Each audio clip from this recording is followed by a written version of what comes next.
আসতে যাই আর আমি এখন রান্না বসিয়ে দিয়েছি। তো এই যে এখানে এমনিতে না রাতের বেলা আমি রান্না করি না, আমার একবেলাতেই রান্না করি, তার কারণ সারাদিন ধরে যা কাজ থাকে আমার, তারপরে রাতের বেলা রান্না হয় না, যা করি না কেন একবেলাই রান্না করি। তবে কালকে যেহেতু আমাদের বাহা বঙা রয়েছে, আমাদের বাহা পরব, তো সেই কারণে কালকে তো আর উনুন টুনুন জ্বালাতে পারবো না, ওই জন্য আজকে একেবারে বেশি করে ভাত রান্না করে দিচ্ছি, তার কারণ কালকে সারাদিন ওই আলু সেদ্ধ পান্তা ভাত এগুলোই খাওয়া হবে। তো যতক্ষণ না পুজো হচ্ছে আর কি, পুজো হয়ে যাওয়ার পরে তারপর আমরা খাওয়া দাওয়া করতে পারবো। আর তো এই জন্যই ভাবলাম যে একটু দেরি করে ভাত বসাই, নইলে আবার নষ্ট হয়ে যাবে। এই ভাতকে এখন আমি জল ঢেলে রেখে দেবো। দিনের বেলা এমনিতে ভাত তরকারি ডাল সব কিছুই আছে, আমার বোনকে আমার হাজব্যান্ড আনতে চলে গেছে, তো বাহা পরব উপলক্ষে আসবে আমার সেজে বোন, তো সেই ভিডিও ক্লিপগুলো তোমাদের সাথে শেয়ার করব। আর এখন আমার আছে সাথে এই যে আমার দিদি।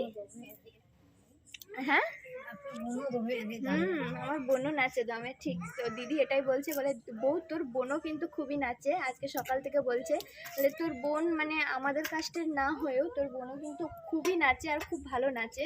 তো ওটাই ও সারাদিন ধরে বলছে। আর কালকে যেহেতু আমাদের পরব আছে, সেই উপলক্ষে দিদি এখন থেকে প্রচুর পরিমাণে গান প্র্যাকটিস করছে, কালকে তার কোমংদেরকে আর তিয়াংদেরকে নাকি শোনাবে বলে, তাই তো শোনাবে তো।